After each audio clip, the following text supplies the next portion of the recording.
Very good morning, students. So, welcome back to our science class. Last time we had discussed some important parts of digestive system. We had started with the process of ingestion, that is taking in food through your mouth.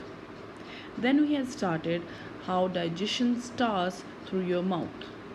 In mouth, when we are crushing the food with the help of teeth into smaller particles, there digestion of carbohydrates starts. Salivary amylase enzyme helps to digest carbohydrates by converting starch into simpler forms. After that, we had read about role of buccal cavity. Buccal cavity is basically an empty space, the hollow space where the food enters. Like here, whenever we are eating anything through our mouth, this oral cavity or the hollow space where the food is stored with saliva, it is soaked in saliva, is called buccal cavity. After that comes pharynx. Now, what is pharynx? Pharynx is actually a common passage for food and air. Now, when we are breathing through our nostrils, right? We are breathing through our nostrils, and whatever you are eating through your mouth, you see a common passage here where both the food pipe and the windpipe connect. So basically, pharynx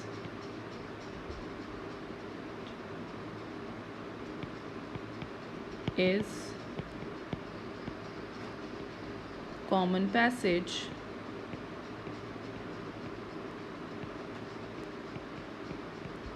for food and air.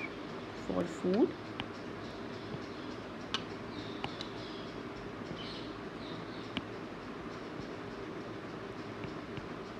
and air. Like suppose you go to see a fair, what happens in that case? At gate you show your entry pass and you are allowed to enter in. So similar is the case. Pharynx is basically a place where the food pipe and the windpipe joins. So if you are eating anything, that will go to your food pipe, and if you are breathing, that will go to your windpipe. So no actual digestion of food takes place in pharynx. That is just a common passage. After that comes our esophagus, also called the food pipe. Esophagus, this is our esophagus, that is also called the food pipe. Esophagus is again kind of passage or road which takes your food from your mouth to stomach. No actual digestion of food is taking place in esophagus, that is just a passage for food. Okay. Now this esophagus is having many muscles inside which helps in wave-like movement pushing the food downwards. I had told you about bolus in the first lecture. Bolus is actually a ball-like structure of the food formed when it is mixed with saliva and mucus in your mouth. This ball-like structure, when passes through small intestine, results in wave-like movement of the food pipe. This is called peristalsis. What is this called? This wave-like movement is called peristalsis. So in your food pipe or esophagus, again, no digestion of food is taking place. That is just a passage of food which takes your food to stomach, where now the actual digestion will start. So our next component of alimentary canal is stomach. Stomach is a muscular J-shaped thick thick walled bag. So that is like a bag which is having J-shaped structure, as you can see in the diagram also. Okay, so that is just like a bag. Okay, like an empty bag. So whenever you're not eating anything, that is like an empty bag. When you start eating, your stomach starts expanding to accommodate the food that you are eating, but it can accommodate or expand only to a certain limit. There are many muscles present inside the stomach. As you can see here, there are many muscles inside it which helps in expansion of the stomach to accommodate the food that we have eaten. Now this stomach contains gastric glands. These gastric glands secrete various enzymes Our stomach also contains hydrochloric acid along with mucus. So what does it contain? It contains enzyme. That enzyme is called pepsin. Other than that, it contains hydrochloric acid along with mucus. Now what is purpose of this enzyme pepsin?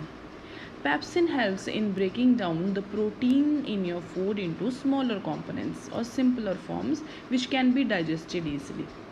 Carbohydrate, we had read, they are digested in your mouth, and proteins are digested in your stomach with help of pepsin enzyme. Pepsin as such is not active in your stomach. Pepsin is inactive as such, and its inactive form is called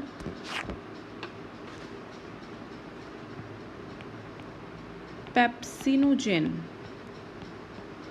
In presence of hydrochloric acid, that is in presence of some acidic environment,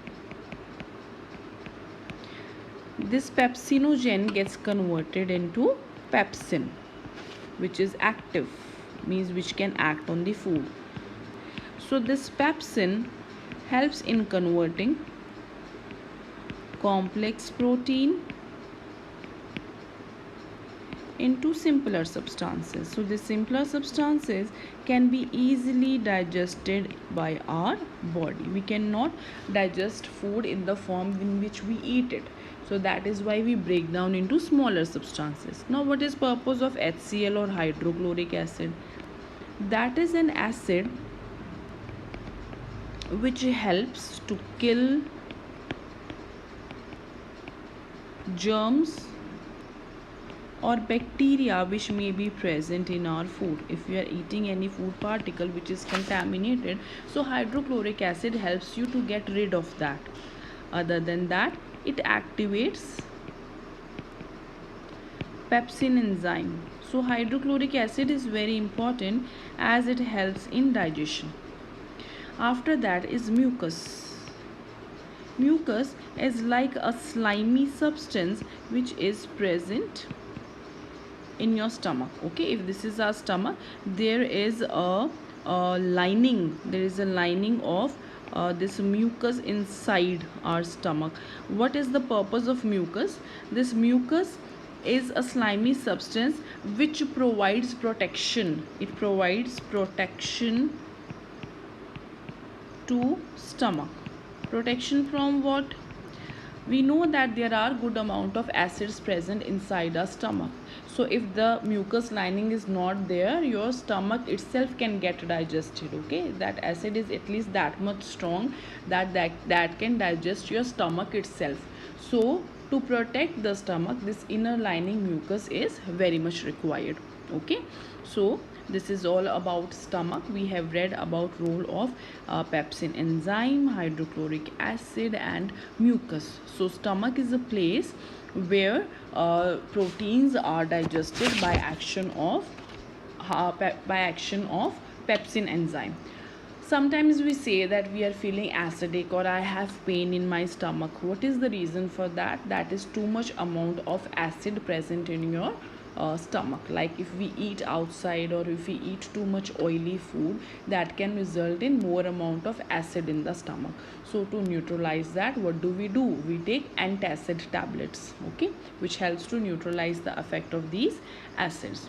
Stomach churns the food to mix digestive juices. The food in the stomach is churned into semi-solid, which is called chyme. Okay, so the stomach, it churns the food to mix. Churns means it mixes the food which we are eating. It mixes with various digestive juices and enzymes which are present in stomach to form a semi-solid waste which is called chyme. Gastric juice is secreted from the wall of the stomach and mixed with food. It contains some enzymes and hydrochloric acid. This I have already told you. Next is small intestine. Small intestine is very important part of our digestive system because it helps in completing the digestion here, as well as it helps in absorption and assimilation. How the digestion is completed here? as you can see here, that where the stomach ends, this is the point from where our small intestine starts. Small intestine, as you can see, is a highly coiled tube-like structure. This small intestine can be further divided into three parts. Okay, they are called duodenum, jejunum, and ileum. This part where this stomach is just ending, that is called duodenum. Now in this duodenum we have some bile and pancreatic duct as well. Here we have bile and pancreatic duct which secrete their digestive juices, and this is the place where digestion of fats start, as well as whatever carbohydrate and proteins are left, they are also digested here with help of these digestive juices which are secreted from your bile and pancreatic duct. So bile and pancreatic duct open here only in duodenum, and here digestion of fats start, as well as whatever carbohydrate or proteins are left, that is also digested. Width of small intestine keeps on decreasing from duodenum to ileum, means duodenum is the widest part and ileum, this end part of the intestine, will be the smallest one. Now after that, pancreatic enzymes along with bile juice we know help in digestion. Intestinal glands secrete enzymes to digest carbohydrates, proteins, and fats. Okay. In small intestine here, now the digestion is complete. No more digestion takes place after small intestine. Next is absorption. Small intestine, they have small hair-like structure inside which is called villi, which helps in absorption. Suppose we have some surface like this which is absorbing food. Now in case of small intestine, we have large number of these hair like structure, like the one which are present on your towel also. No, if you see towel, you see small like hair like or coiled structures. They are kind of villi. What do? They help in increase the surface area. Increase surface area for what? For digestion. More surface area, so more digestion will take place easily. These small hair-like structures are called villi, which are present inside your intestine. So they help in absorption of the food here, whatever we have eaten or what is digested in our body. After absorption, it is important that whatever energy it has released, that should be utilized by your body. This villi on the other end is connected to blood vessel. These blood vessels help in assimilation of that energy which is released by food. Means blood will combine this energy and take it to various body organs, because our heart is pumping the blood continuously, so it reaches various body organs where that energy is utilized. Okay, so small intestine, it helps in completing the digestion, it helps in absorption by villi. These villi are connected to blood vessels on the other side, which helps in assimilation, utilizing that energy in your body through blood, which carries it to your various body organs. Okay, so that would be all for today. Thank you so much.